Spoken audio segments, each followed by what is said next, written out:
Our next guest served for 30 years, much of that time in special operations. He survived a deadly chopper crash and later lost his own brother in Iraq. Dan Laguna, author of You Have to Live Hard to Be Hard, joins us now to share details of his extraordinary career and the heroes he met along the way. Dan, thanks so much for joining us. Thanks. Good morning. Why did you decide to write this book and tell the story and celebrate so many people like you who have served?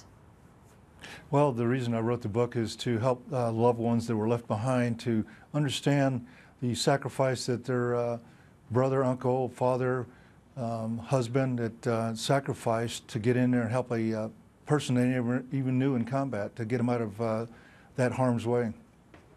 And Dan, you survived a chopper crash that was devastating. I mean, you had serious physical injuries to come back from, which you did, and you fought back from that.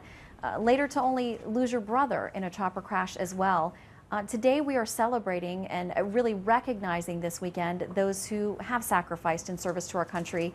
What does it mean to those who are left behind? How can we celebrate their families as well? Well, for us that are left behind, you know, it's difficult because all gave the ultimate sacrifice, their life for others.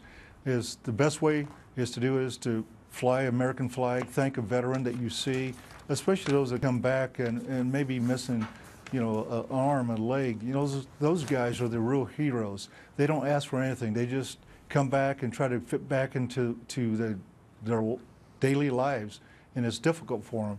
But they just need us to thank them for what they've done for us. And Dan, how do you encourage young men and women today who may be considering a career in the military and serving their country in that way?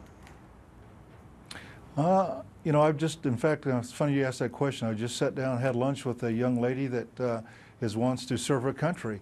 And she wants to go in and be a helicopter pilot, so she asked me about it, and I gave her some ideas, what I thought, and I thanked her for just even having that desire to go in and serve her country. You know, I grew up in a very patriotic family. That's all we've ever thought about our whole lives, is to serve because of my father and his service. Dan Laguna, amazing book. We thank you so much for your service to our country, and we also send our thanks to you.